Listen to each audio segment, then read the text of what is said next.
자, 오늘은 페이지 97쪽에 4강 화학결합 들어갑니다. 자, 이 화학결합에서는 우리가 이 어떤 결합 같은 어떤 물질들을 형성을 할 때 그 입자들 사이에서 일어날 수 있는 결합 4가지 중에서 특히 이제 2가지를 기본적으로 좀 살펴볼 거예요. 자, 그래서 이제 첫 번째 이제 화학결합에 보시면은 분자 구조의 다양성이 있는데 그 전에 이제 우리가 여기서 배우게 될 화학결합에 대해서 조금 정리를 좀 하고 시작을 하도록 하겠습니다. 자, 우리가 화학결합하면은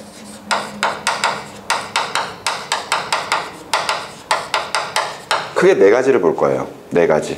첫 번째가 공유결합. 그리고 2번째가 이온결합. 그리고 3번째가 금속결합. 그리고 4번째가 수소결합.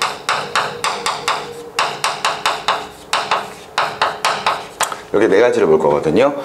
자, 우리가 실질적으로 이제 어떤 물질들을 형성을 할 때 입자 간의 결합으로 각각 4가지의 결합들을 본다면은 그 4가지의 결합들이 이루어질 수 있는 입자들의 종류가 조금 달라요. 자, 이때 공유결합이라고 하는 것은 우리가 이미 기존 내용을 통해서 대략적으로 알고 있는 내용들입니다. 공유결합은 비금속 원소 간의 결합이에요.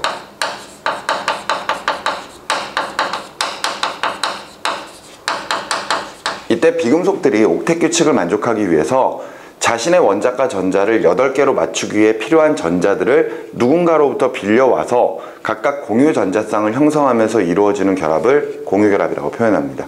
그러니까 뭐 예를 들어서 수소 같은 경우에는 옥텟 규칙을 만족하기 위해서는 전자를 2개만 가지고 있으면 되거든요. 원자과 전자를. 그랬을 때 자신은 하나밖에 가지고 있지 않으니까 자신이 가지고 있는 전자와 다른 수소가 가지고 있는 전자를 함께 쓰면서 얘네들이 서로 간에 결합을 형성해서 수소 분자를 형성을 하죠. 이런 식의 결합을 우리가 이제 공유결합이라고 부른다라고 생각하시면 되겠습니다. 항상 공유결합은 비금속 원소 간에 이루어지는 결합이다. 이렇게 정리하시면 되겠고요. 자, 그럼 이온결합은 뭐냐? 이온결합은 말 그대로 양이온과 음이온의 결합이죠. 그지? 근데 그때 양이온은 금속 양이온들이고요. 그리고 비금속은 음이온의 형태로 존재를 하니까 각각 금속 양이온과 비금속 음이온의 결합이라고 보시면 되겠습니다. 이때 이온결합은 금속이 가지고 있는 플러스의 힘과 비금속이 가지고 있는 마이너스 힘에 의한 정전기적 인력이라고 보시면 돼요. 이 말인즉슨 결과적으로 플러스 마이너스의 힘 때문에 생겨나는 그런 힘에 의해서 결합이 된다는 겁니다. 즉 이때 정전기적 인력을 계산하는 방법, 힘은 K R의 제곱분의 Q1, Q2로 계산을 할 건데 이때 두 입자 간에 떨어진 거리와 두 입자가 띄고 있는 전하량, 그러니까 플러스의 힘과 마이너스의 힘의 곱으로 가지고 계산되는 게 바로 이 이온결합의 정전기적 인력이다. 이렇게 생각을 하시면 되겠습니다. 자, 어찌됐건 이온결합은 금속과 비금속의 결합이에요. 그렇다면은 금속결합은 뭐냐? 금속결합은 금속 원자핵과 자유전자 사이의 정전기적 인력입니다. 그러니까 이온결합과 금속결합은 둘 다 정전기적 인력에 의해서 결합하는 그런 형태예요. 단 이제 금속결합 같은 경우에는 금속들로만 구성이 되어 있는 거죠. 이때 금속 원소들이 각각 자신의 원자과 전자들을 내놓고 그 전자들이 각각 금속 원소들의 원자핵 사이를 자유롭게 돌아다니면서 정전기적 인력에 의해 결합을 형성해 주는 것을 금속결합이라고 표현하거든요. 오케이? 자, 이렇게 해서 3가지를 봤고요. 그 다음에 이제 4번째 결합은 분자 간 결합을 뜻하는 수소결합입니다.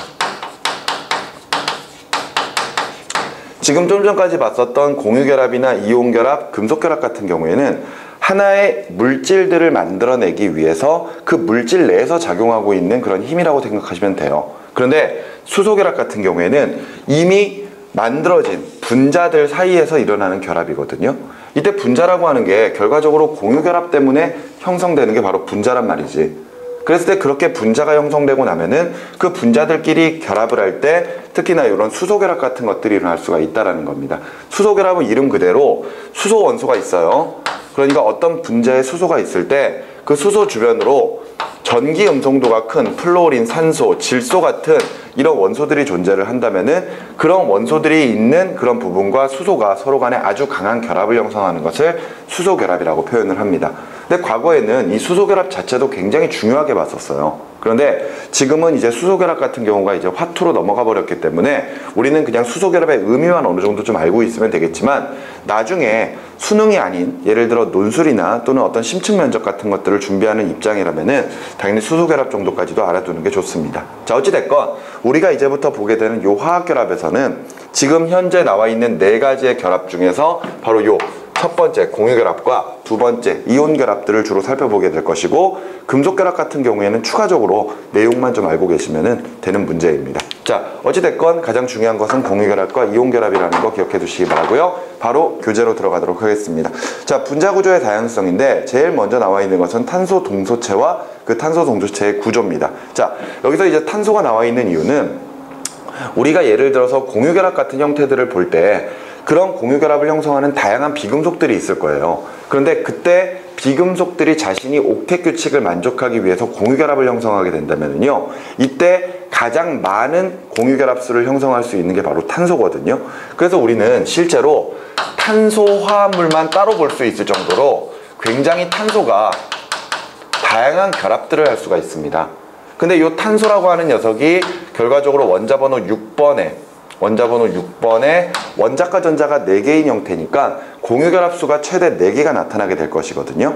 따라서 4번 공유결합을 한다면 과연 그 탄소는 어떤 형태를 나타낼 수 있는 것인가, 그런 내용들을 지금 제일 첫 번째로 이제 설명을 하고 있는 건데, 예를 들어 이 탄소가 예를 들어 수소 4개와 공유결합을 형성해서 만들어지는 메테인 같은 것들을 생각을 해본다면은 탄소가 손을 4개를 뻗어서 각각 한 손마다 수소를 이렇게 붙잡아주고 있는 이런 모습으로 생각을 할 수가 있겠죠. 그지?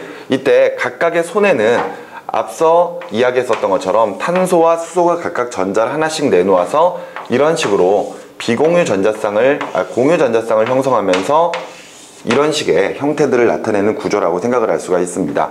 그런데 우리가 보통 이렇게 표현하는 것을 구조식이라고 표현을 하는데, 이 구조식을 보면은 예를 들어 탄소가 있고 4개의 수소가 결합되어 있을 때 평면상에서 이렇게 탄소와 수소가 결합되어 있기 때문에 이 사이의 각도가 90도가 나타나는 것처럼 보일 수가 있어요. 맞죠? 하지만 실제로 그렇지는 않다는 겁니다. 이 각각의 공유 전자쌍들은 전자로 구성되어 있기 때문에 마이너스의 힘을 띠고 있고요. 서로 간에 반발력이 작용을 하면서 그 반발력이 최소화될 수 있는 위치에 놓이게 되거든요. 그런데 예를 들어 이런 평면상에 놓였다면은 이런 식으로 90도가 됐을 때 각각 전자쌍들이 최대의 각도로 벌어질 수가 있겠지만, 최대로 멀리 떨어져서 가장 안정한 형태가 될 수가 있겠지만, 실제로 이 전자쌍들이 평면 상태에 존재하는 게 아니라 3차원적인 형태로 존재하고 있기 때문에 구조식은 이렇게 그려도 실제 입자는 그렇지가 않다라는 겁니다. 그래서 우리가 원래 탄소의 이 각각 공유 전자쌍들과 이 수소가 배치되어 있는 모습을 그림으로 표현하면은 이런 식으로 정육각형의 형태로 표현을 할 수가 있어요. 이때 정육각형의 중심에 탄소 원소가 있다고 생각을 하시면 되겠습니다. 그러면서 나머지 4개의 수소가 각각 이 정육각형의 꼭지점에 위치하고 있다면은 최대로 멀리 떨어질 수 있는 위치는 과연 어디인가, 그것을 생각해 보면 되는 거거든요. 이때 하나의 수소가 이 위치에 존재한다고 칩시다. 그러면 또 하나의 수소, 그러니까 나머지 3개의 수소가 각각 꼭지점 한 면에 존재하는 게 아니라 하나의 수소는 여기에, 하나의 수소는 여기에, 하나의 수소는 여기에 이렇게 배치가 되면은 결과적으로 이런 식의 형태를 나타낼 수가 있거든요. 그러면서 다시 이것을 그림으로 좀 표현을 해보면은 가운데 탄소가 있고 수소가 있고 수소가 있고 수소가 있고 수소가 있고 이런 식이 돼버리기 때문에 우리가 형태들을 구조를 만들어 본다면은 이런 식으로 정사면체 구조를 생각을 할 수가 있습니다. 그러다 보니까 실제로 요 탄소와 수소 사이의 요 결합각이 90도가 아닌 요 사이의 각도가 돼버리는 거예요. 그래서 이 각도는 우리가 109.5도가 나온다, 이렇게 이제 설명을 하고 있거든요. 오케이? 자, 그런데 어찌됐건 이 내용은 우리가 이제 나중에 배우게 될 것이고요. 그러다 보니까 지금 현재 탄소가 여러 개로 구성되어 있는 탄소 화합물들이라면요, 얘네들이 탄소가 몇 개냐에 따라서 이제 모양도 달라지고 어디에 뭐가 어떻게 붙었느냐에 따라 모양이 달라지기도 하겠지만, 그 옆에 나와 있는 것처럼 탄화수소의 구조를 보면은 탄소가 수소랑만 결합되어 있고 탄소 사이에 모두 다 한 번씩의 공유결합이 형성되어 있을 때는 탄소가 실제로 이렇게 일직선으로 결합하는 게 아니라 탄소가 이렇게 이런 식으로 결합된다, 이렇게 이제 표현을 해주고 있는 거죠. 오케이? 물론 여기에는 이제 각각 탄소들이 손을 이렇게 뻗어주겠죠. 이렇게 뻗어주겠죠. 그랬을 때 이런 식으로 비스듬하게 이렇게 나타나는 이유도 바로 이 사이의 결합각이 109.5도 정도가 돼야 되기 때문에 이런 식의 형태를 나타낸다라고 보시면 되겠습니다. 이해되셨죠? 자, 이 내용은 우리가 뒤에 가서 분자 구조하면서 자세하게 좀 살펴보도록 할 것이고요. 자, 지금 우리가 봐야 되는 것은 동소체입니다. 동소체. 동소체는 같은 원소로 구성된 물질을 우리가 동소체라고 표현하죠. 그러니까 예를 들어 이제 탄소 동소체 이렇게 이야기하면은 탄소 원소로만 구성되어 있는 물질들인데 각각 분자의 구조나 배열 상태가 달라서 성질이 다른 것을 우리가 이제 동소체라고 표현할 수가 있습니다. 자, 거기에 보시면 이제 동소체에 대한 내용의 또 다른 예로 산소 동소체도 나와 있는데, 예를 들어 산소 분자와 오존 분자가 있죠. 그러면은 이 각각의 산소 분자와 오존 분자는 둘 다 산소로만 이루어져 있기 때문에, 산소 원소로만 구성되어 있기 때문에 동소체의 관계입니다. 근데 우리가 알고 있는 산소는 호흡을 하는데 정말로 필요한 그런 물질이죠. 그런데 오존 같은 경우에는 저 성층권 위에 있으면은 자외선을 차단해주는 그런 아주 좋은 기체이긴 하지만 독성이 매우 강한 기체예요. 그렇기 때문에 우리가 살고 있는 지표면 근처에 오존들이 존재를 하고 있다면은 오존을 흡입했을 경우에는 호흡기 질환을 유발시킬 수도 있거든요. 그 정도로 이런 오존은 독성이 매우 강한 기체다, 이렇게 생각하시면 됩니다. 오죽했으면은 우리 대기의 오염도를 측정을 할 때 오존 농도까지도 측정을 한단 말이에요. 그래서 오존 농도가 높아지게 되면은 꼭 마스크를 착용하세요, 이렇게 이야기를 하죠. 그 이유가 오존이 독성이 강한 기체이기 때문입니다. 지금 보시는 것처럼 이렇게 같은 산소로만 구성되어 있지만 실제로 몇 개가 붙었느냐, 그리고 배열이 어떻게 되느냐에 따라서 완전히 성질이 달라질 수 있다는 걸 기억을 해주시면 되겠어요. 그런 것들을 우리가 이제 동소체라고 표현한다는 것. 됐습니까? 그런데 이제 우리가 보는 내용 중에서 탄소의 동소체들을 살펴볼 건데, 과거에 작년까지 선생님이 이제 고3들이나 아니면 재수생들을 수업을 하면서 그 학생들이 선생님한테 했던 이야기가 있어요. 이 탄소 동소체 부분에 대한 문제를 보면서 선생님 이제 더 이상 지겨워서 못 풀겠어요, 이런 식의 문제, 이런 식의 이야기를 한 적이 있었거든요. 그 말인즉슨 과거의 평가원 문제나 사설 모의고사 같은 경우에도 이런 탄소 동소체의 문제가 빠진 적이 거의 없습니다. 그러다 보니까 매번 문제가 똑같이 출제되는데도 불구하고 사실 문제 난이도가 그렇게 높진 않거든요. 그러다 보니까 아니 왜 이렇게 간단한 기본적인 내용을 계속해서 물어보지? 학생들이 계속해서 이런 짜증을 물었단 말이에요, 쉽게 얘기하면. 근데 어떻게 하겠어? 탄소 동소체가 그만큼 중요하니까 물어보고 있는 거겠죠. 자, 교재 97쪽에 아래쪽에 보시면 이제 탄소 동소체가 쭉 나와 있는데요. 우리가 이제 살펴볼 내용들은 탄소 동소체의 가장 대표적인 다이아몬드, 그리고 흑연, 그리고 그래핀, 그 다음에 플러렌, 그 다음에 탄소 나노튜브,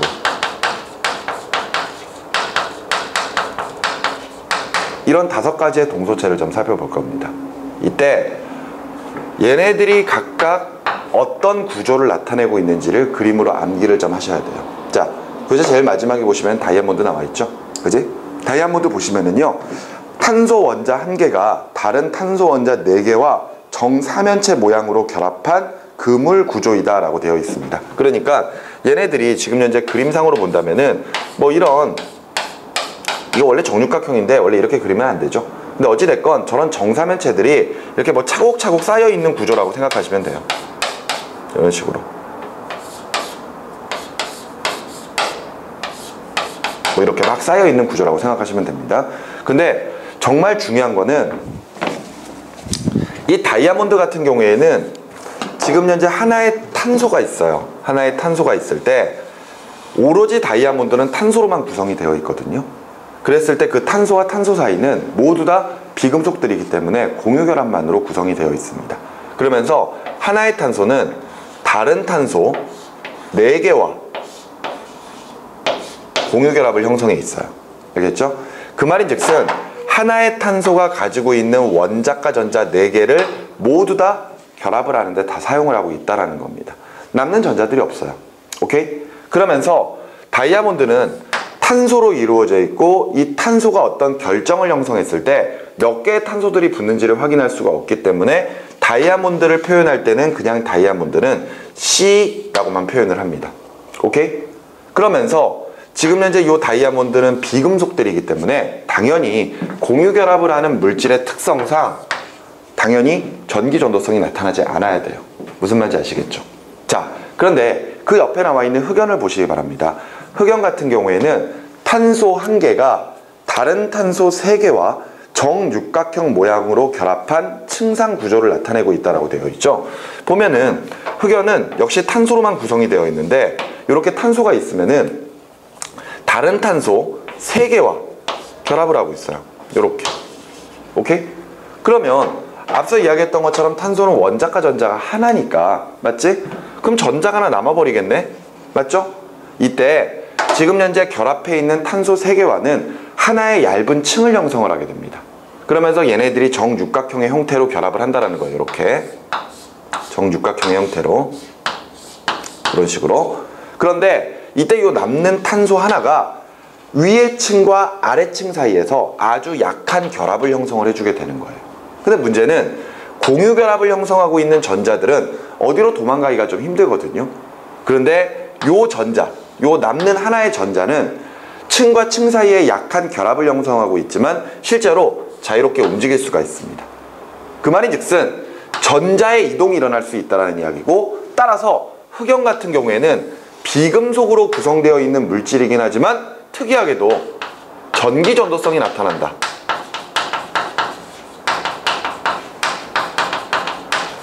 이렇게 이야기를 하고 있죠.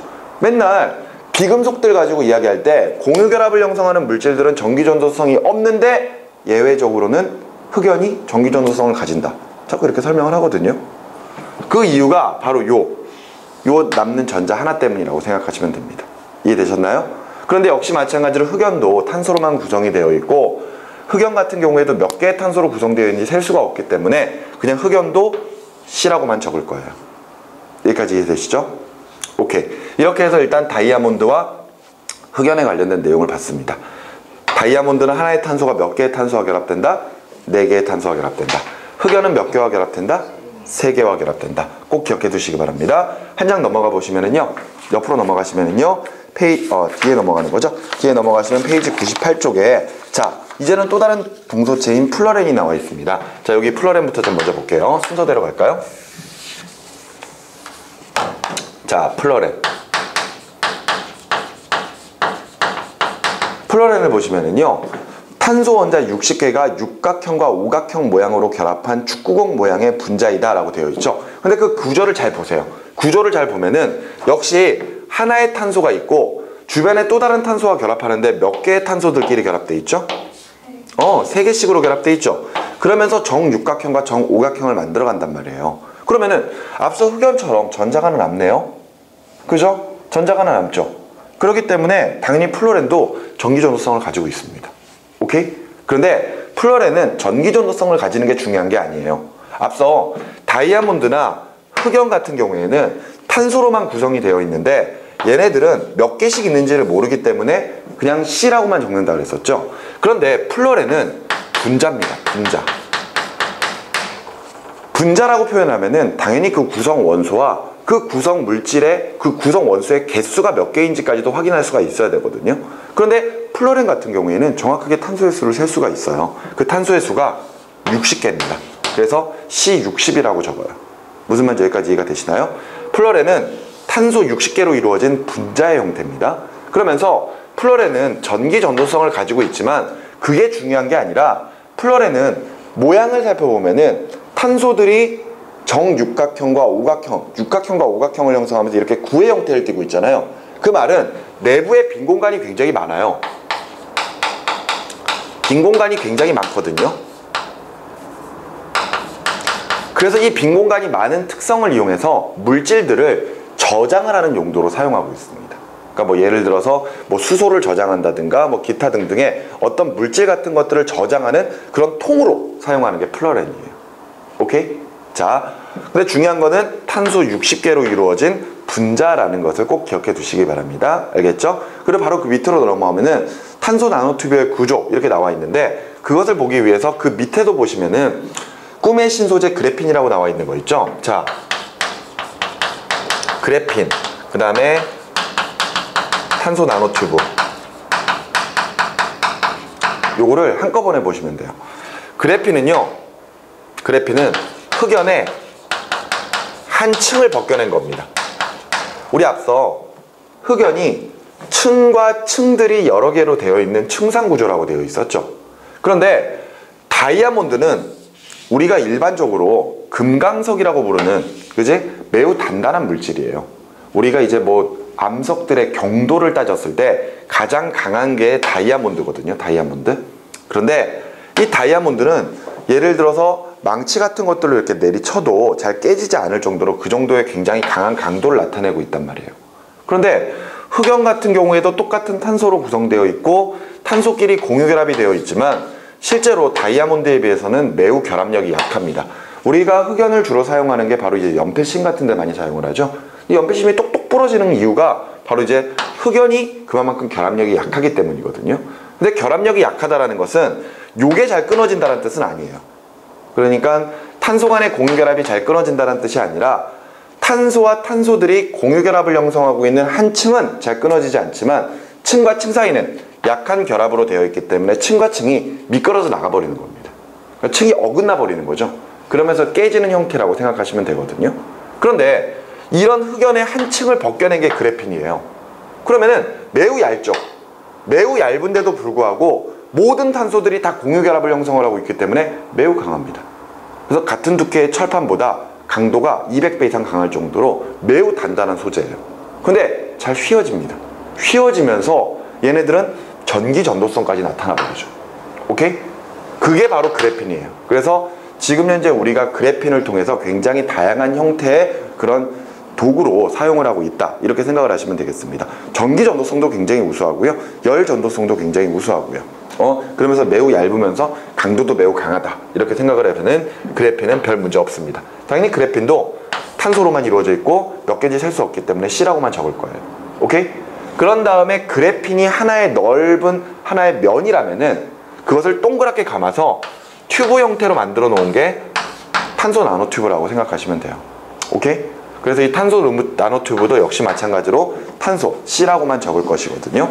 이런 식의 내용들이고, 당연히 흑연의 한 층을 벗겨내서 만든 거니까 그래핀 같은 경우에도 각각 탄소가 몇 개의 탄소가 결합돼야 된다? 3개의 탄소가 결합돼야 된다. 탄소 나노튜브도 그래핀 감아놓은 거니까 탄소가 각각 3개의 다른 탄소가 결합돼야 된다. 맞지? 그런 것들 비교해 두시면 돼요. 그리고 맨날 흑연만 전기전도성을 가지고 있는 예외적인 물질이다 이야기하지만 실질적으로 얘네 다 전기전도성 다 가지고 있습니다. 맞죠? 자, 이렇게 정리를 해두시면은 동소체 부분은 특별히 문제가 없을 거예요. 선생님이 좀 전까지 얘네들 동소체를 표현하면서 얘네들을 어떻게 표현하는지에 대해서 계속해서 강조를 했었습니다.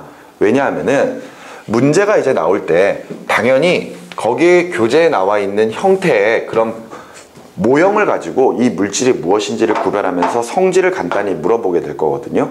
그런데 여기서 이제 조심해야 될 게 이게 있습니다. 예를 들어서 다이아몬드 1몰, 다이아몬드를 구성하고 있는 탄소 다이아몬드의 1몰의 탄소 원자 수, 이렇게 물어보면은 6.02 곱하기 10의 23승계 이렇게 표현을 해줘야 되겠죠. 그리고 흑연도 마찬가지입니다. 흑연을 구성하고 있는 탄소 원자 1몰의 개수는 하고 물어보면은 똑같이 6.02 곱하기 10의 23이 나와야 될 거예요. 그런데 예를 들어 플러렌 1몰의 탄소 원자 수 이렇게 물어보면은 조금 이야기가 다릅니다. 왜? 앞서 여기까지는 다 탄소로만 적었기 때문에 다이아몬드의 1몰을 구성하고 있는 탄소 원자수는 6.02 곱하기 10의 23. 역시 얘도 1몰 6.02 곱하기 10의 23이에요. 근데 플러렌은 탄소 60개로 이루어진 분자죠. 그러니까 플러렌 1몰에 포함되어 있는 탄소 원자수는 60몰입니다. 오케이? 그래서 6.02 곱하기 10의 23승에다가 곱하기 60을 해주셔야 돼요. 오케이? 여기까지 이해가 되셨습니까? 저거 나중에 문제 나오면은 잘 정리를 좀 해 두시기 바라고요. 자, 99쪽 보시면은 DNA의 분자 구조 나와 있습니다. DNA는 사실 우리가 생명에서 주로 다루고 있는 부분이기 때문에 자세한 내용들은 둘째 치고요. 우리는 어떤 결합이 있는지만 알고 있으면 됩니다. 어떤 결합이 있을까? 자, 이때 DNA는 유전 물질이죠, 유전 물질. 즉, 유전 정보를 저장하고 있는 그런 물질입니다. 그랬을 때 DNA도 커다란 고분자 물질이고요. 얘네들은 이중 나선 구조를 가지고 있다. 이렇게 표현을 하고 있습니다. 그런데 DNA가 고분자 물질이다 보니까 얘네들을 만들어내는 기본 단위체가 있어요. 그 기본 단위체가 뉴클레오타이드죠. 뉴클레오타이드. 그런데 이때 이제 뉴클레오타이드라고 하는 녀석은요, 인산, 당, 염기가 1대1대1로 결합되어 있는 형태인데, 어떤 뉴클레오타이드든지 인산과 당은 동일하지만 염기가 아데닌, 구아닌, 사이토신, 티민, 요 네 가지 중에 하나가 결합이 되게 됩니다. 근데 뭐 중요한 거는 얘네들의 구조를 봤을 때 인산 부분이 있고 당이 있고요. 그 다음에 염기가 있습니다. 이게 인산, 여기가 당, 염기예요. 그런데 저 인산, 당, 염기를 구성하는 모든 입자들은 다 비금속들이거든요. 그 말인즉슨 저 뉴클레오타이드를 구성하고 있는 모든 입자 간의 결합은 다 무슨 결합이다? 그렇죠. 다 공유결합이라는 겁니다. 그러니까 인산을 구성하는 입자들끼리, 당을 구성하는 입자들끼리, 염기를 구성하는 입자들 사이끼리도 모두 공유결합이고요. 인산과 당을 연결하고 있는 구조, 당과 염기를 연결하고 있는 구조도 다 공유결합입니다. 근데 이런 뉴클레오타이드들이 여러 개가 결합이 되어서 하나의 긴 사슬을 만들거든요.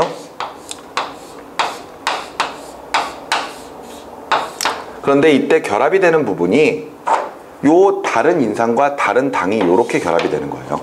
그러면서 이런 식으로 쭉쭉쭉쭉 결합된다고 생각하시면 됩니다. 근데 이때도 이 결합은 무슨 결합이다? 공유결합이다. 오케이? 그러면서 하나의 긴 사슬을 형성한다. 이렇게 생각하시면 되겠습니다. 그런데 앞서 이야기했던 것처럼 DNA는 이중 나선 구조를 나타내고 있고요. 마주보는 두 개의 나선 사이로는 각각 염기들이 배열이 되죠. 염기들이 이렇게 배열이 되게 되는데, 염기는 종류가 4가지란 말이에요. 4가지. 그런데 이 염기들은 항상 서로 마주보는 염기들이 정해져 있죠. 그래서 아데닌과 티민이 서로 마주보고 있고요. 구아닌과 사이토신이 항상 마주보고 있습니다. 그런 결합을 우리가 상보적 결합 라고 표현하는데요. 예를 들어 여기에 아데닌이 와 있으면은 무조건 맞은편에는 티민이 와 있어야 되고요. 여기에 구아닌이 와 있으면은 여기에는 무조건 사이토신이 와야 됩니다. 그런데 이 각각의 염기들 사이에서도 역시 결합이 형성되어 있는데,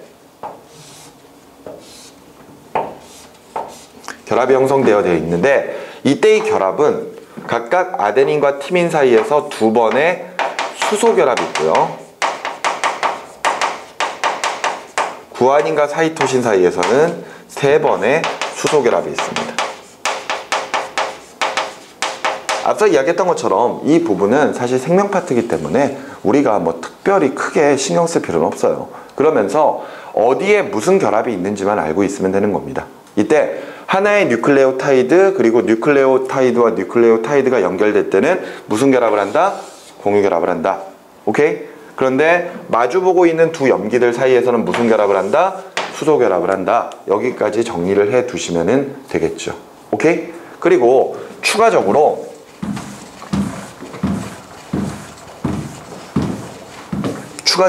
우리가 하나만 더 확인을 해 놓을게. 확장된 옥텟을 잠깐만 좀 보도록 하겠습니다. 옥텟이라고 하는 것은 원자과 전자를 8개를 맞춰줘야 되는 구조거든요. 그런데 지금 현재 뉴클레오타이드의 구조상 인산 부분을 좀 보시면은요, 가운데 인이 있습니다. 가운데 인이 있고요. 인이 각각 손을 3개를 뻗은 다음에 각각 OH, OH, 그 다음에 O 뭐 이렇게 붙잡혀 있고 이런 구조를 나타내고 있는데, 요게 또 손을 2개를 뻗어가지고 또 이렇게 산소를 붙잡고 있거든요. 오케이? 그랬을 때 요 덩어리 자체가 바로 우리가 이야기하는 인산 구조예요. 근데 원래 인이라고 하는 물질은, 인은 원자번호 몇 번이죠? 응? 원자번호 몇 번? 15번이잖아요. 맞죠? 그러면은 얘 원자과 전자 한번 볼까? 1s2에 2s2에 2p6에 3s2에 3p 5이잖아요. 아유, 3p 3이잖아요. 맞죠? 그러면은 원자과 전자가 총 5개니까, 맞지? 원자과 전자가 5개니까 얘네들은 3번의 공유 결합만 하면 되거든요. 그런데 지금 보면은 여기에 단일 결합, 여기에 단일 결합, 여기에 단일 결합. 따라서 지금 현재 요 3번의 결합만 해주면은 결과적으로 옥텟 규칙을 만족할 수 있는데도 불구하고 또 다른 산소와 2번의 결합이 더 되어 있단 말이에요. 맞죠? 그 말인즉슨 자신이 가지고 있는 모든 원자과 전자가 다 공유 결합에 참여하고 있다는 겁니다. 그 말은 인이 여기서 각각 전자 하나씩을 얻어서 8개가 돼 있지만 여기서 또 2개를 얻어버리면 10개의 전자를 가져버리는 구조가 돼버리는 거죠. 그런 식으로 옥텟을 넘어가 버리는 그런 구조를 확장된 옥텟이라고 표현을 합니다. 그런데 문제상으로는요, 이런 확장된 옥텟에 대한 내용을 자세하게 물어보는 게 아니라 그냥 이 그림을 딱 그려놓고 이 구조상에는 확장된 옥텟이 존재한다, 이렇게 물어본단 말이죠. 그러니까 지금 현재 인이 3번 단일 결합돼 있고 2번 공유 결합돼 이중 결합돼 있으면은 저 구조는 확장된 옥텟이구나, 이렇게만 정리를 해두시면 됩니다. 무슨 말인지 아시겠습니까? 자, 여기까지 보시면은 99쪽에 대한 내용들은 정리가 된 것 같고요. 바로 그 밑에 기출문제 다시 보기 내용 보도록 하겠습니다. 가부터 다는 탄소로만 구성된 물질의 구조를 모형으로 나타낸 것이고 설명으로 옳은 것은 했습니다. 그림 딱 보면 이름 나오죠? 가는 흑연, 나는 플러렌, 다는 탄소 나노튜브죠. 자, 이제 설명으로 옳은 것 기억. 가는 연필심의 주성분이다. 맞죠? 니은에 가와 나에서 탄소 원자 사이의 결합은 공유결합이다. 모든 탄소 사이의 결합은 공유결합이라고 이야기했어요. 그렇기 때문에 니은도 맞고요. 디귿에 나와 다에서 탄소 원자 1개와 결합한 탄소 원자의 수는 같다. 모두 몇 개씩? 3개씩. 그죠? 따라서 옳은 것은 5번으로 체크를 해주시면 되겠습니다. 나와 다뿐만이 아니라 가 같은 경우에도 역시 3번씩, 3개씩 결합이 되어 있죠. 됐나요?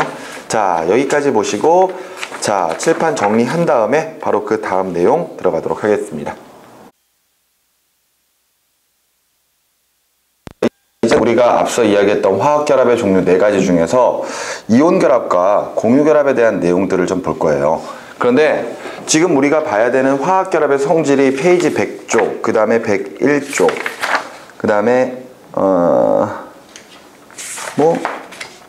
101쪽, 102쪽? 뭐 그 정도까지 나와 있는 것 같은데, 자, 이 화학결합의 성질에서는요, 우리가 요것만 좀 정리를 하면 됩니다. 우리가 이제 대표적으로 이온결합 물질과 공유결합 물질을 볼 거거든요.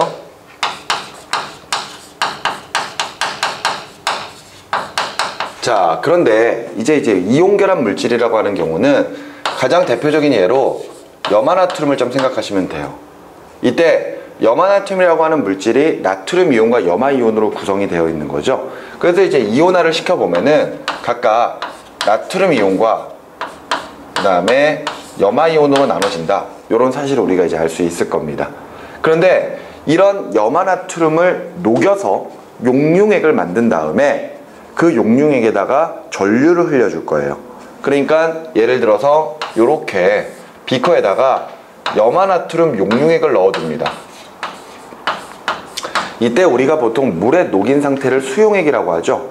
근데 용융액은 그냥 물질 자체를 열을 가해서 녹여놓은 상태예요. 그렇기 때문에 여기다가 L이라고 적으시면 됩니다. 알겠죠? 그런 상태에서 전극을 꽂아줄 거란 말이죠.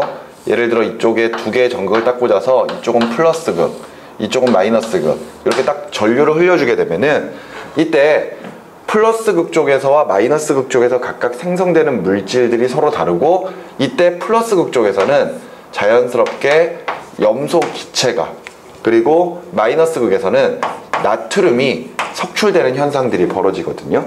그 이유가 결과적으로 이렇게 염화나트륨 용융액에는요, 나트륨 이온과 염화 이온이 각각 이온 상태로 돌아다니게 되고, 이때 나트륨 이온은 플러스를 띠고 있으니까 마이너스극으로 끌려가고, 반대로 염화 이온은 마이너스의 성질을 띠고 있기 때문에 플러스의 극 쪽으로 끌려가게 되는 겁니다. 그러면서 각각 반응이 일어나게 될 텐데, 먼저 마이너스 극에서의 반응을 살펴보면은 나트륨 이온이 끌려가요.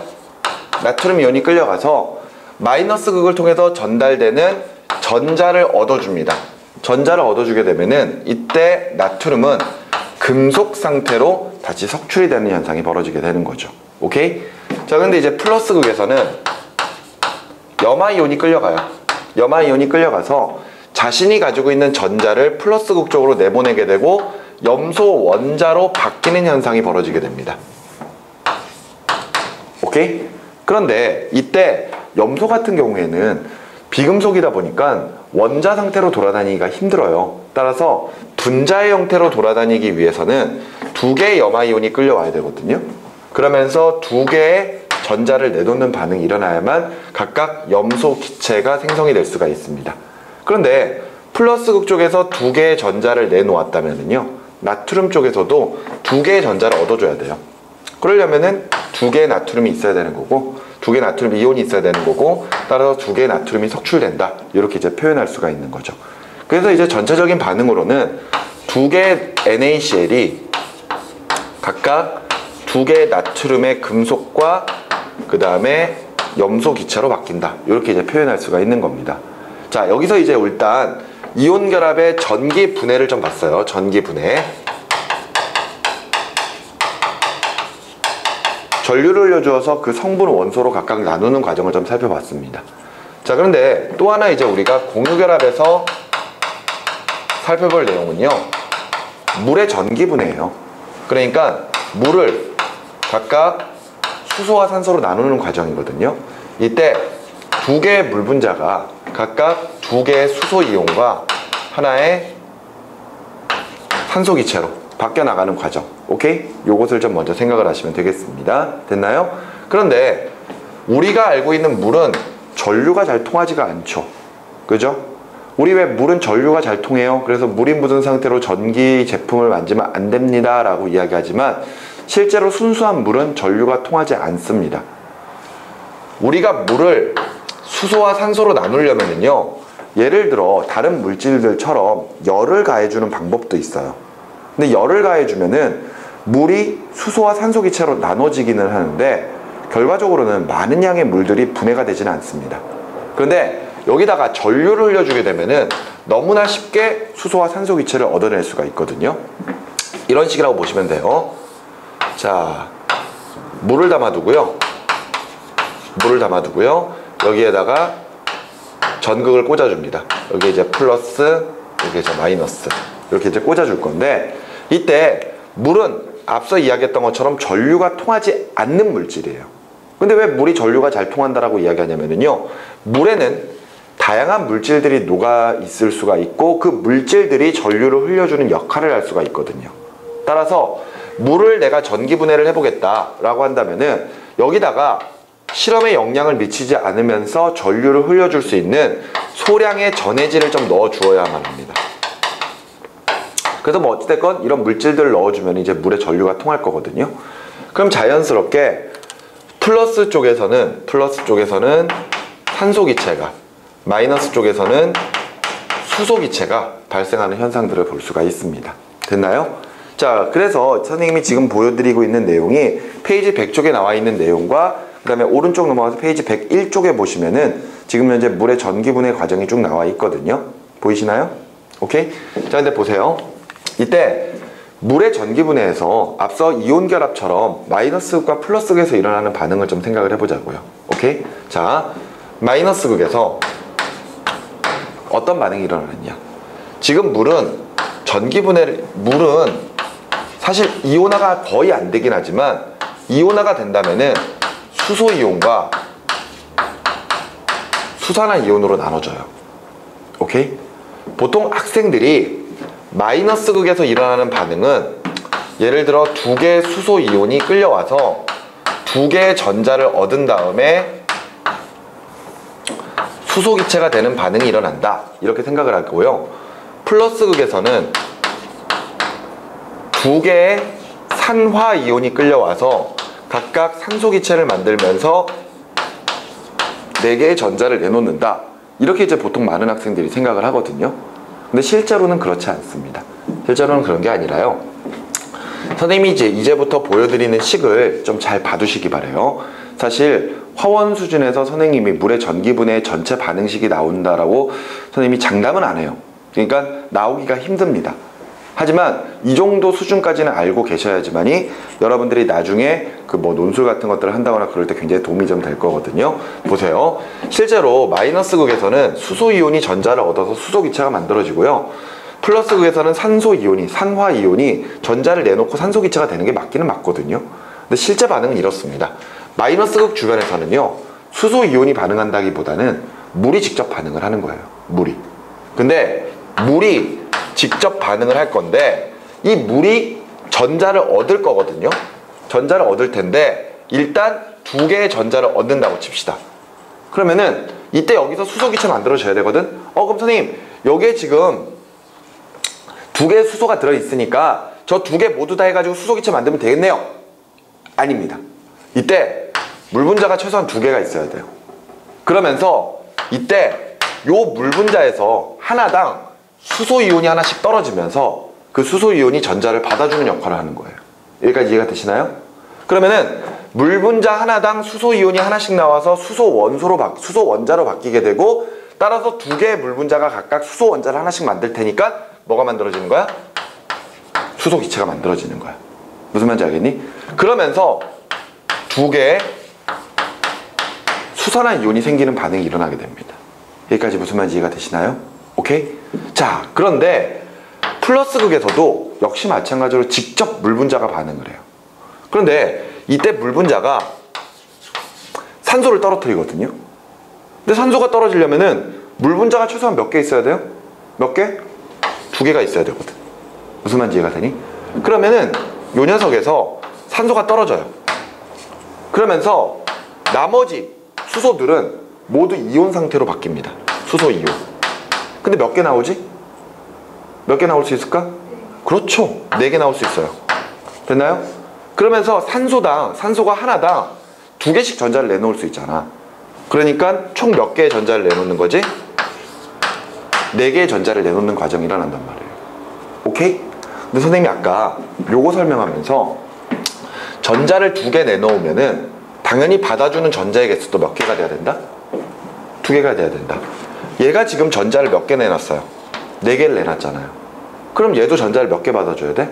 4개를 받아줘야 돼요. 따라서 요게 4개가 되면은 물도 몇 개가 돼야 돼? 4개가 돼야 되는 거예요. 따라서 수소가 2개 나오고 수산화 이온이 4개가 나오는 반응이 일어나야 되죠. 여기까지 이해가 되셨습니까? 그래서 요 2개가 실제로 일어나는 반응이고, 요 2개를 표현한 게 바로 요거라고 생각하시면 돼요. 오케이? 그래서 전기분해를 하면은 수소와 산소의 부피비가 몇 대 몇? 2대 1이 나오는 거죠. 오케이? 그래서 그 그림에서 보면은 플러스 극쪽과 마이너스 극쪽에 기체가 모여있는 부피가 서로 다르다는 거 확인할 수 있을 겁니다. 많이 모여있는 곳이 수소 기체, 적게 모여있는 곳이 산소 기체, 이렇게 생각하시면 되고요.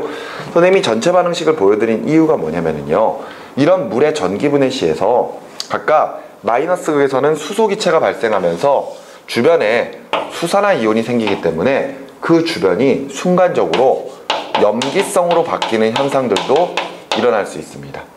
반대로 플러스 극에서는 산소 기체가 생성되면서 주변에 수소이온들이 생기기 때문에 순간적으로 주변이 산성으로 바뀔 수도 있어요.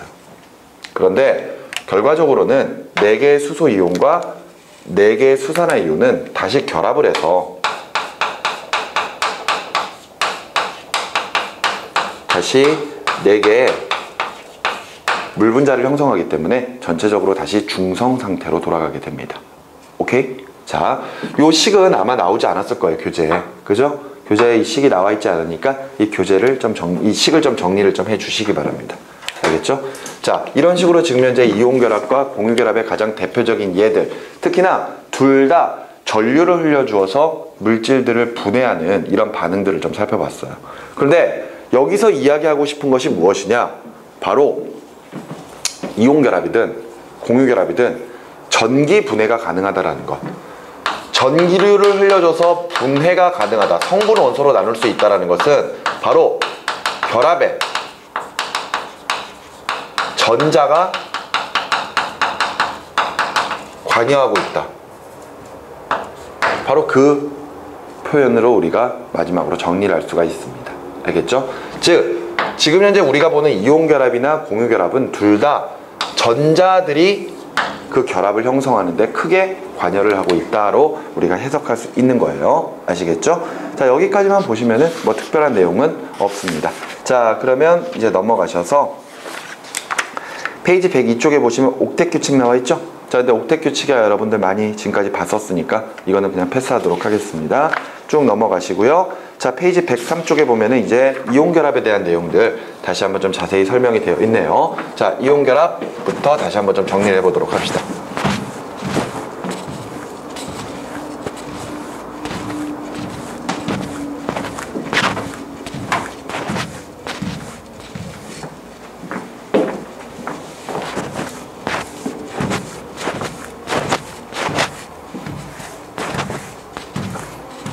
자, 선생님이 아까 이온 결합을 어떻게 설명을 했었느냐? 이온 결합은 금속 양이온과 비금속 음이온 간의 정전기적 인력에 의해서 형성되는 것이라고 이야기했었죠. 그죠? 그러니까 하나의 원소는 금속이 돼야 되고요. 또 하나의 원소는 비금속이 돼야 됩니다. 맞지? 자, 설명 보시면은 이온의 형성 나와 있는데 양이온이 형성될 때는 원자가 전자를 잃으면 양이온이 될 것이고요. 반대로 음이온이 형성되려면은 전자를 얻어서 음이온이 돼야만 할 겁니다. 그런데 이온이 형성되는 이유도 결과적으로 옥텟 규칙을 만족해서 안정화되기 위해서죠. 예를 들어 원자번호 11번 나트륨 같은 경우가 자신이 가지고 있는 전자 하나를 버려서 나트륨 양이온이 되면은 원자번호 10번 네온과 같은 전자 배치를 할 수가 있기 때문에 안정해 줄 수 있을 겁니다. 예를 들어 원자번호 17번 염소 같은 경우가 자신이 가지고 있는 전자를 중에서 하나를 더 얻어서 8개를 채워버리면은 역시 원자번호 18번 아르곤과 같은 전자 배치를 가지기 때문에 결과적으로 안정해 질 수가 있는 거죠. 이온이 형성되는 이유가 결과적으로는 안정해 주려고 하는 거예요. 안정해 주려고. 그러면은 봐봐요. 그럼 원자 상태가 불안정하고 이온 상태가 안정하다라면은 우리 주변에는 이온 상태로 이온 상태로만 존재해야 되지 않겠니? 맞지? 왜냐면은 불안정하니까 최대한 안정해 지려고 할 거 아니야. 그럼 주변에는 나트륨 원소, 원자랑 염소 원자가 존재할 수가 없다는 뜻이에요. 그런데 분명은 얘네들도 존재를 하거든. 결과적으로 이온이 되면은 안정해지는 것은 맞습니다. 하지만 이온이 형성되는 과정에서도 어딘가에서 전자를 얻어야 되고 누군가에게 전자를 줘야만이 이온이 형성될 수가 있다는 거예요. 그 말인즉슨 각각 양이온이 형성되고 음이온이 형성되는 과정은 따로따로 일어나는 게 아니라 동시에 일어나는 현상이라고 보셔야 됩니다. 내가 양이온이 되고 싶어요? 누군가에게 전자를 줘야 됩니다. 누군가 받아주는 녀석이 있어야 돼요. 내가 음이온이 되고 싶어요? 내가 전자를 받아야지. 근데 누군가가 나에게 전자를 줘야지만이 내가 음이온이 될 수가 있다라는 거야. 이해가 돼? 그래서 뒤로 넘어가 보면은요, 이온 결합의 형성 과정이 나와 있는데, 예를 들어 나트륨과 염소가 결합해서 염화나트륨이 된다고 치자고요. 그러면은 나트륨이 원자 상태예요. 나트륨이 원자 상태. 그 다음에 염소가 원자 상태입니다. 그러면 얘네들이 서로 안 정해지려고 하는 거야. 그랬을 때, 야, 나는 전자가 하나 없으면 돼. 그랬더니 염소가, 난 전자가 하나 있어야 되는데? 그래? 내가 너 줄게. 내가 너한테 줄게. 오케이? 콜! 그러니까 콜! 이러면서 전자를 받아주는 거죠.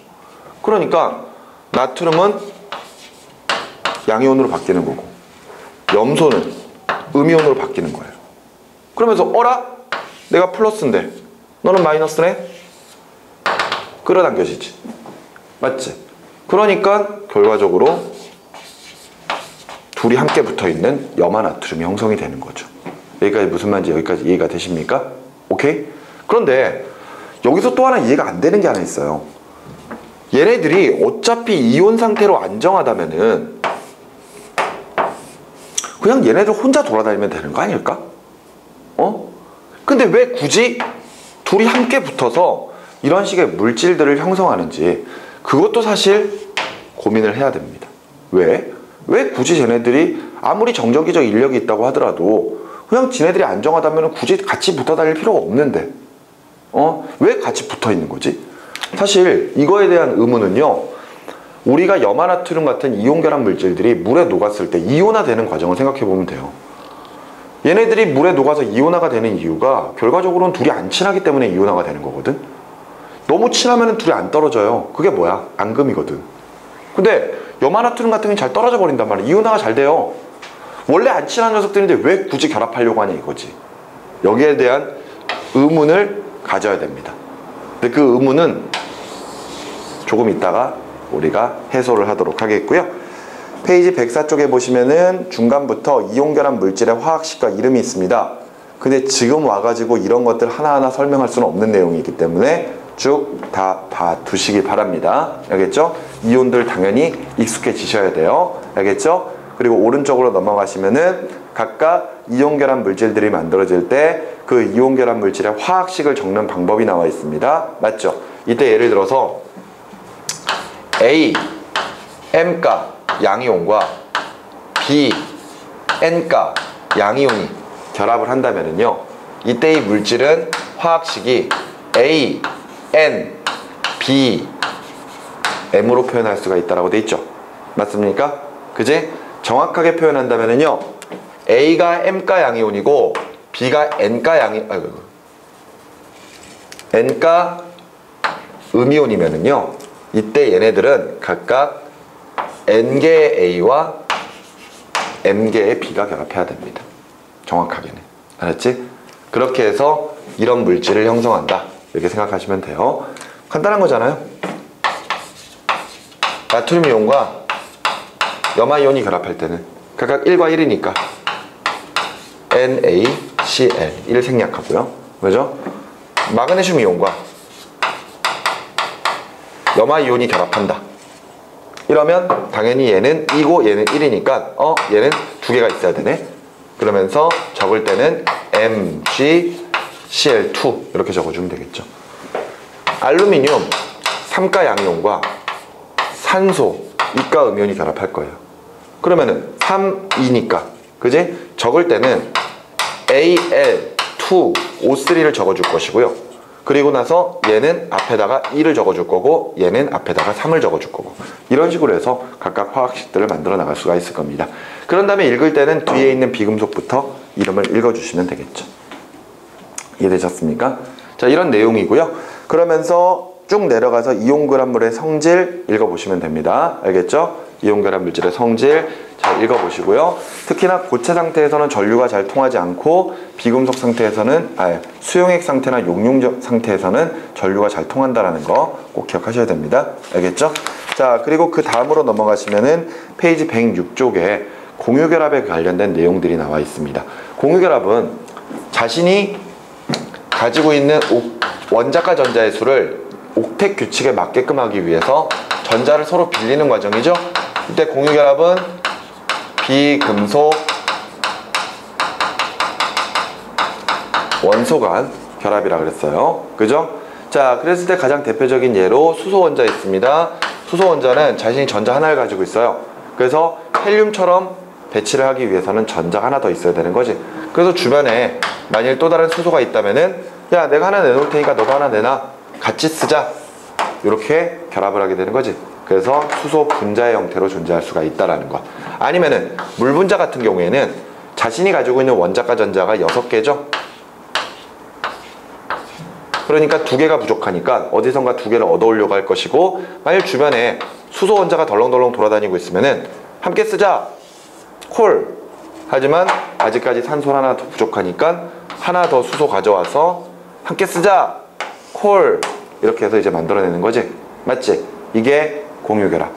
됐습니까?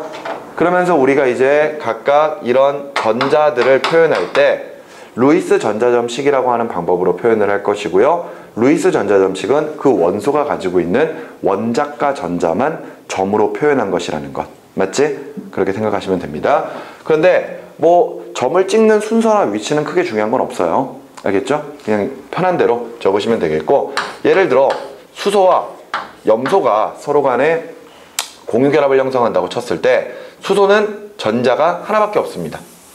그러니까 수소는 전자점을 이렇게 하나만 찍어주면 될 것이고요. 염소는 공유 원자과 전자가 7개니까, 맞지? 점을 하나, 둘, 셋, 넷, 다섯, 여섯, 7개를 찍어주면 될 거거든요. 그러면서 수소와 염소 사이에서는 한 번의 공유결합이 일어나죠. 이때 이 전자쌍을 공유 전자쌍이라고 하고요. 그리고 공유전자쌍에 참여하지 않는 이런 2개씩의 전자들을 우리가 비공유 전자쌍이라고 표현을 하고 있습니다. 됐죠? 뭐 이런 내용들이야 아마 이미 벌써 여러분들이 알고 있을 거라고 생각을 합니다. 됐죠? 계속 넘어가서 페이지 107쪽에 있는 단일결합과 다중결합도 역시 읽어봐 주시기 바라고요. 공유결합의 물질의 성질도 쭉 읽어봐 주세요. 알겠죠? 선생님이 추가적인 내용은 따로 좀 설명을 해드리도록 하겠습니다. 자, 그 뒤로 넘어가시면은요, 페이지 108쪽부터 2점 수능 테스트가 나와 있습니다. 그죠? 미리 문제를 좀 풀어보셨나요? 전혀 안 풀어보셨군요. 좋습니다. 잠깐 시간 좀 드릴 테니까 2점짜리 문제 풀어주시기 바랍니다. 자, 2점 테스트 문제 보겠습니다. 1번 보세요. 자, 그림 가는 메테인 분자의 구조, 나는 다이아몬드 구조를 모형으로 나타낸 것이고 공통점을 찾아라 했습니다. 기억에 탄소 원자 1개는 4개의 원자가 결합한다. 세어보면 되죠. 그지? 이때 탄소 원자 1개가 메테인에서는요 수소 4개와 결합하고요. 그 다음에 다이아몬드 구조에서는 또 다른 탄소 4개와 결합하죠. 그렇기 때문에 기억은 맞는 말이 되겠고요. 니은 탄소 원자를 중심으로 정사면체형 구조를 갖는다. 그죠? 지금 현재 각각 탄소가 4번의 결합을 하게 되면 그 구조를 정사면체 구조라고 이야기했습니다. 그래서 니은 맞는 이야기고요. 디귿에 완전 연소 생성물은 동일하다 그랬습니다. 근데 예를 들어 메테인을 연소를 시키게 되면 메테인은 탄소와 수소를 가지고 있기 때문에 탄소 때문에 이산화탄소, 수소 때문에 물이 생성되죠. 근데 다이아몬드는 탄소만 가지고 있기 때문에 이산화탄소만 생성이 돼야 됩니다. 따라서 옳은 것은 기억 니은 3번으로 체크해 주시면 되겠고요. 2번에 DNA 구조를 나타낸 것이네요. 설명으로 옳은 것은 했습니다. 먼저 기억에 가는 공유결합이다. 가를 보시면은 지금 현재 2개의 DNA 나선에 서로 마주보고 있는 염기들 사이에서 일어나고 있는 결합이죠. 이런 결합 무슨 결합이다? 수소 결합이다. 그죠? 그렇기 때문에 기억은 틀린 말이 되겠고, 염기쌍은 골격 안쪽으로 마주보면서 배열되어 있죠. 그렇기 때문에 니은 맞는 말이고요. 디귿에 DNA는 이중 나선 구조를 나타낸다. 맞는 말이 되겠네요. 답을 니은 디귿 4번으로 체크하면 되겠습니다. 3번으로 계속 가보죠. 플러렌과 탄소 나노튜브 구조를 모형으로 나타낸 것이고 설명으로 옳은 것. 기억에 플러렌은 분자로 이루어진 물질이다. 우리 기존에 탄소 동소체 살펴보면은 다이아몬드나 아니면은 흑연 또는 뭐 그래핀, 탄소 나노튜브 다 모두 C였죠. 근데 플러렌만 뭐였어? 플러렌만 C60이었지. 그 말인즉슨 플러렌은 분자의 형태다라고 이야기하는 거죠. 기억은 맞는 말이 되겠고요. 니은에 플러렌과 탄소 나노튜브 내부는 빈 공간이다. 플러렌은 앞서 이야기했던 것처럼 오각형과 육각형이 섞여 있는 구조 내부가 다 빈 공간이에요. 탄소 나노튜브도 그래핀을 동그랗게 이렇게 감아놓은 거다 보니까 내부 자체는 빈 공간이죠. 그지? 그렇기 때문에 니은도 맞는 말이 되겠네요. 디귿에 플러렌과 탄소 나노튜브는 탄소 원자들이 육각형 모양으로만 결합하여 형성된다. 자, 탄소 나노튜브는 흑연의 한 층을 벗겨낸 것이고요. 그것을 그래핀으로 만든 다음에 동그랗게 감아놓은 거죠. 따라서 얘네들은 모두 다 정육각형의 구조만 나타내고 있습니다. 하지만 플러렌은 내부의 정육각형 구조와 오각형 구조도 나타나 있죠. 따라서 옳은 것은 기억과 니은 3번으로 체크해 주면 되겠네요. 4번에 탄소로 이루어진 물질 가나의 구조를 모형으로 나타낸 것이며 설명으로 옳은 것은 했는데 그림 보면은 무슨 모형인지 알겠지? 가는 다이아몬드, 나는 흑연. 자, 설명으로 옳은 것 가보죠. 기억, 가와 나는 동소체이다. 동소체 맞죠? 탄소로만 이루어져 있으니까요. 니은에 가는 3차원적인 그물 모양이다. 그죠? 얘네들이 정사면체가 막 규칙적으로 쌓여있는 구조란 말이에요. 그렇기 때문에 얘네들의 형태를 그물 구조라고 표현하고요. 흑연 같은 경우에는 층상 구조라고 표현을 하고 있죠. 그렇기 때문에 니은 맞고요. 디귿에 외부에서 힘을 가하면 나는 가보다 쉽게 부스러진다. 층과 층이 미끄러져 버리는 거죠. 그렇기 때문에 쉽게 부스러질 수 있습니다. 그래서 옳은 것 기억, 니은, 디귿 5번으로 체크. 넘어가셔서 5번은요. 황산나트륨을 소량 녹인 증류수에 전류를 흘려주었을 때 기체 A와 B가 발생하는 것을 나타낸 것이며 설명으로 옳은 것을 했습니다. 이거는 증류수, 바로 물의 전기분해죠. 물을 분해하면은 2개의 수소기체와 1개의 산소기체로 나눠져야 됩니다. 이때 수소기체는 무슨 극에서? 수소는 무슨 극? 마이너스 극에서. 그리고 산소는 플러스 극에서 발생을 하며 부피비는 몇 대 몇? 2대 1이 되는 거죠. 따라서 지금 현재 나와 있는 것 중에 부피가 더 큰 A가 수소기체가 모였을 것이다. 그죠? 그리고 B가 산소기체가 모였을 것이다. 아니면은 극을 보고도 알 수가 있을 겁니다. 문제에서는 극도 나와 있지만 어떤 경우에는 극이 안 나와 있는 경우도 있기 때문에 부피비로 가지고 판단하시는 게 좋아요. 자, 설명으로 옳은 것 기억. 황산나트륨은 전해질이다. 물이 전류가 흐르지가 않죠. 그렇기 때문에 여기다가 소량의 전해질을 넣어준다 그랬습니다. 그래서 여기서는 지금 현재 황산나트륨을 넣어준 거죠. 그래서 기억은 맞는 말이 되겠고요. 니은 0도씨 1기압에서 A와 B의 부피비는 2대1이다. 같은 온도 압력 조건에서는 개수비가 곧 부피비니까 그지? 2대1. 그래서 니은 맞고요. 디귿에 물은 A와 B가 섞여있는 혼합물이다. 혼합물이 아니라 화합물이죠. 그렇기 때문에 옳은 것은 기억, 니은 3번이 되겠군요. 됐습니까? 6번으로 갈게요. 고체 상태의 염화나트륨을 가열하여 용융시킨 것을 나타낸 것이며 설명으로 옳은 것을 했습니다. 자, 고체 염화나트륨 NaCl 고체입니다. 근데 열을 가해서 NaCl 용융액으로 만들었어요. 그럼 용융액으로 만들었으면은 얘네들은 각각 나트륨 이온과 염화 이온으로 이온화가 될 것이라는 걸 기억하셔야 됩니다. 설명으로 옳은 것 기억. 가에 힘을 가하면 쉽게 부스러진다. 이온결합 물질의 특성이죠. 그지? 이온결합 물질은 단단하지만 외부에서 힘을 가했을 때 층이 비껴나가면서 쉽게 부스러질 수 있습니다. 위아래로 꾹 누르면 잘 안 깨지는데 살짝 밀면은 잘 부스러지죠. 그죠? 그러니까 기억은 맞는 말이 되겠고요. 니은에 나의 전류를 흘려주면 나트륨 이온은 마이너스 극으로 이동한다. 나트륨 이온은 플러스의 성질을 가지고 있기 때문에 마이너스 극으로, 그 다음에 염화 이온은 마이너스의 성질을 띠고 있기 때문에 플러스의 극으로 이동하겠죠. 그지? 그러면서 디귿에 가와 나는 모두 전기 전도성이 있다. 이온 결합 물질은 고체 상태에서는 이온들이 자유롭게 이동할 수 없기 때문에 전류가 통하지 않고 용융 상태나 또는 수용액 상태에서는 각각 이온의 이동을 통해서 결과적으로 전류가 통할 수가 있죠. 그래서 디귿 틀린 말입니다. 답을 3번으로 체크해 주면 되겠네요. 7번에는 계속해서 이 염화나트륨 용융액을 전기분해하는 과정을 실험으로 보여주고 있고요. 설명으로 옳은 것을 했습니다. 각각 마이너스 극에서 일어나는 반응은 2개의 나트륨 이온이 끌려가서 2개의 전자를 얻어주는 거죠. 그래서 2개의 나트륨이 석출이 돼야 되고요. 자, 플러스 극에서는요 2개의 염화 이온이 끌려가서 전자 내놓고 염소 기체로 바뀌는 과정이 일어나게 될 겁니다. 자, 설명으로 옳은 것. 염화나트륨 용융액에서 이온이 이동한다. 그럼요. 나트륨 이온이 마이너스 극으로, 염화 이온이 플러스 극으로. 니은의 플러스 극에서는 나트륨 이온이 금속 나트륨이 생성된다. 플러스 극에서는 염화 이온 때문에 염소 기체가 생성되죠. 니은 틀렸고요. 디귿. 이 실험을 통해 염화 나트륨 생성에는 전자가 관여한다. 그럼요. 전자를 주거니 받거니 해야 되죠. 그렇기 때문에 옳은 것은 기억과 디귿. 또다시 3번이네요. 됐죠? 자, 8번으로 계속 가겠습니다. 원자 A와 B의 전자 배치고요. 설명으로 옳은 것을 했습니다. 보면은 가운데 양성자가 몇 개가 있는지 표현되어 있죠. 그러니까 A 같은 경우에는 원자 번호 11번 나트륨이고요. B 같은 경우에 원자 번호 17번 염소입니다. 각각 A와 B죠. 설명으로 옳은 것. 원자가 전자의 수는 B가 A보다 많다. 나트륨 원자가 전자 몇 개? 1개.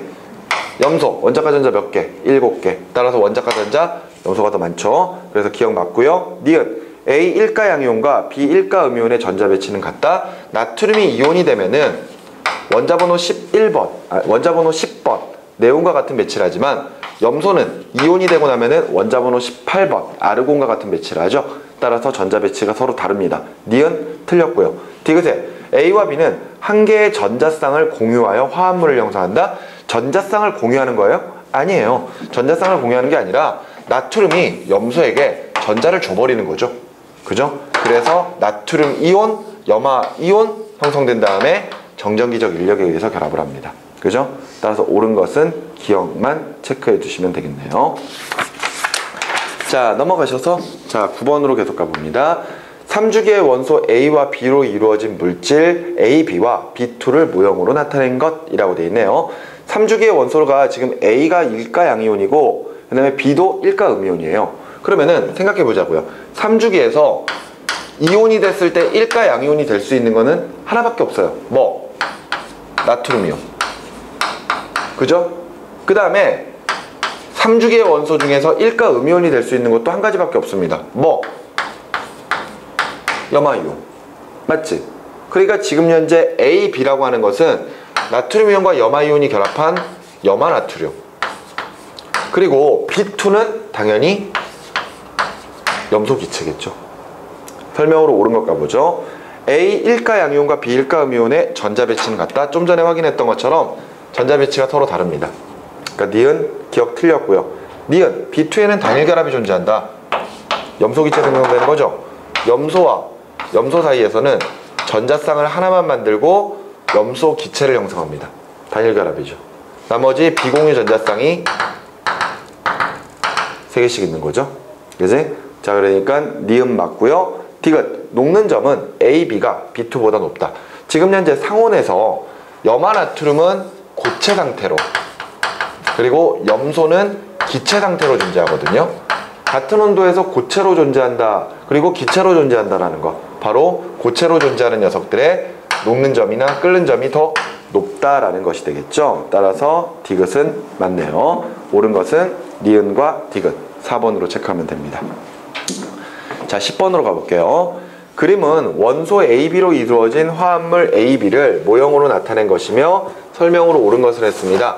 자, 계속 비슷한 문제가 나오고 있는 것 같은데 그림을 보면은 A 같은 경우에는 1가 양이온이면서 지금 현재 전자가 총 10개가 있어요. 그럼 두말할 것도 없이 나트륨이란 이야기고요. 그죠?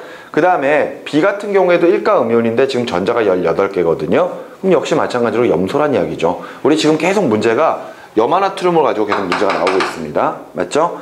설명으로 옳은 것. A, B는 같은 주기의 원소이다.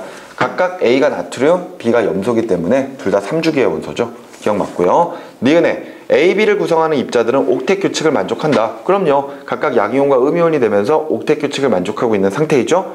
그 다음에 디귿에 A, B를 구성하는 입자들은 전기적 인력에 의해 결합한다. 전기적 인력. 그러니까 옳은 것은 기억, 니은, 디귿 5번. 이해되나요? 어려운 거 없죠? 자, 11번 계속 갑니다. A 원자 2개가 화학결합을 통해서 A2가 되는 과정을 모형으로 나타낸 것이고 설명으로 옳은 것은 하고 물어봤는데 A를 보면은 지금 현재 원자 번호 7번 질소란 이야기죠.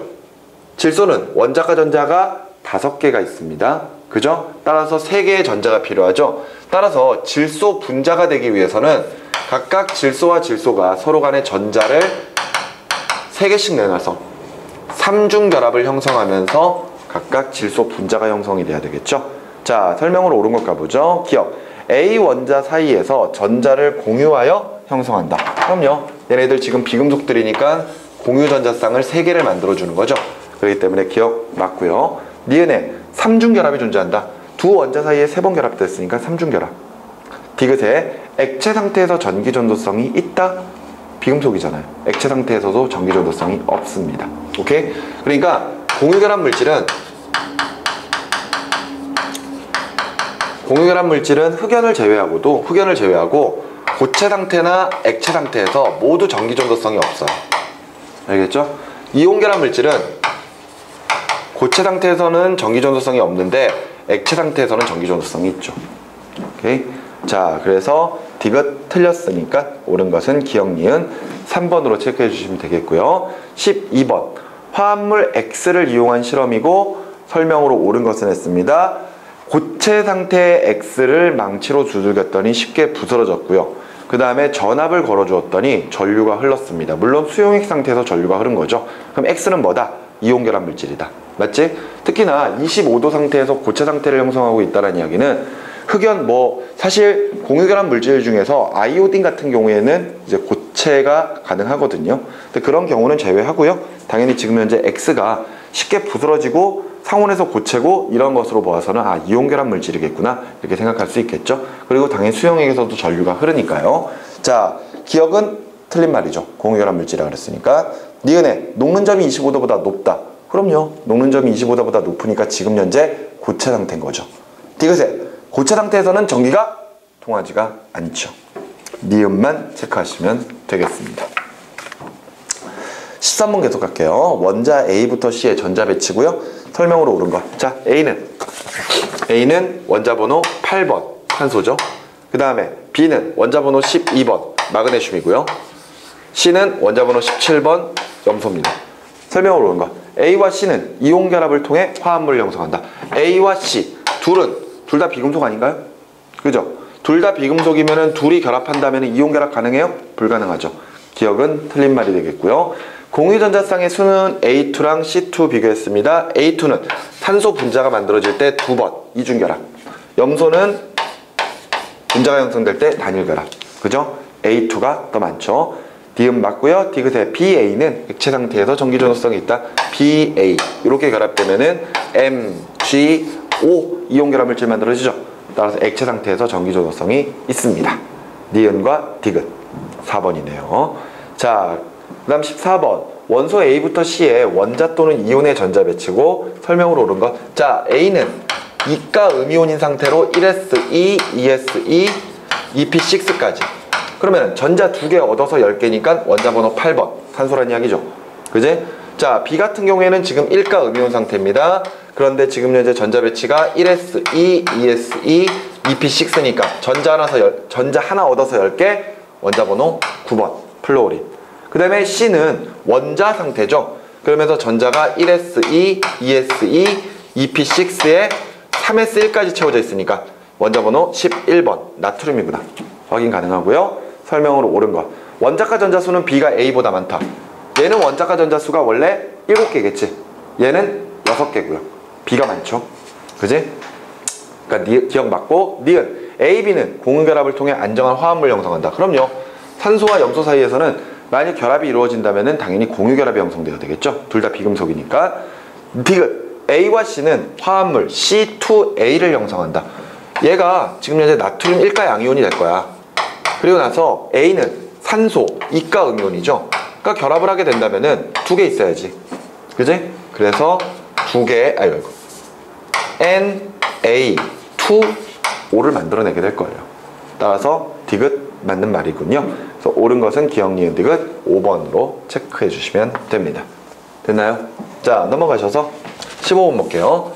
자, 그림은 이주기 원소 XYZ 화합물 가나의 루이스 전자점식이고요.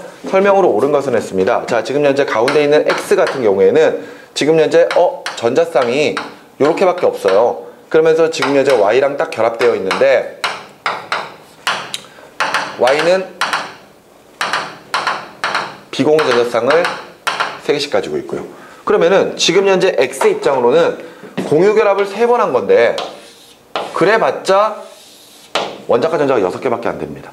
그 말인즉슨 원래부터 가지고 있던 원자과 전자가 3개밖에 안 된다는 이야기거든요. 그 말인즉슨 X 같은 경우에는 X는 결과적으로 원소 번호 5번 붕소란 이야기죠. 붕소. 그러면서 이렇게 형성되게 되면은 X 같은 경우에는 지금 현재 옥텟 규칙을 만족하지 못하는 상태로 존재합니다. 여기서 또 하나 확인할 수 있는 게 Y 같은 경우에는 원자과 전자가 7개니까 얘 같은 경우에는 원자 번호 9번 플로린이겠구나 이렇게 생각할 수 있겠죠. 그런 다음에 옆에 나와 있는 Z 같은 경우에는 Y는 무시할게요. 지금 현재 공유전자쌍 3개랑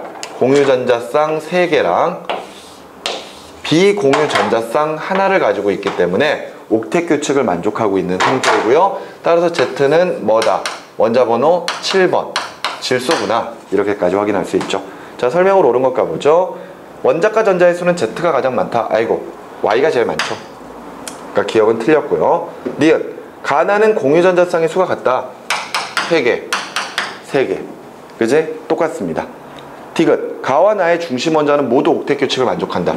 Z는 옥텟 규칙을 만족해요. 하지만 X는 옥텟 규칙을 만족하지 못합니다. 그래서 디귿 틀렸으니까 옳은 것은 니은만 체크 됐죠? 자, 16번 2주기 원소 A부터 D의 루이스 전자점식이고 설명으로 옳은 것. A는 지금 현재 하나, 둘, 셋 원자과 전자 3개밖에 없어요. 2주기니까 원자 번호 5번 붕소죠. 그 다음에 B는요. B는 하나, 둘, 셋, 넷 원자과 전자 4개니까 원자 번호 6번 탄소가 되겠네요. 그 다음에 C는요. C는 하나, 둘, 셋, 넷 5개 원자 번호 7번 질소. 그 다음에 D 같은 경우에는요. 하나, 둘, 셋, 넷, 5, 6개 원자 번호 8번 산소가 되겠죠. 자, 설명으로 옳은 것 가보죠. 기억 A의 플로린 화합물은 중심 원자가 옥텟 규칙을 만족한다. B가 플로린과 공유결합을 형성하게 되면은요 공유전자쌍 3개만 만들고 땡입니다.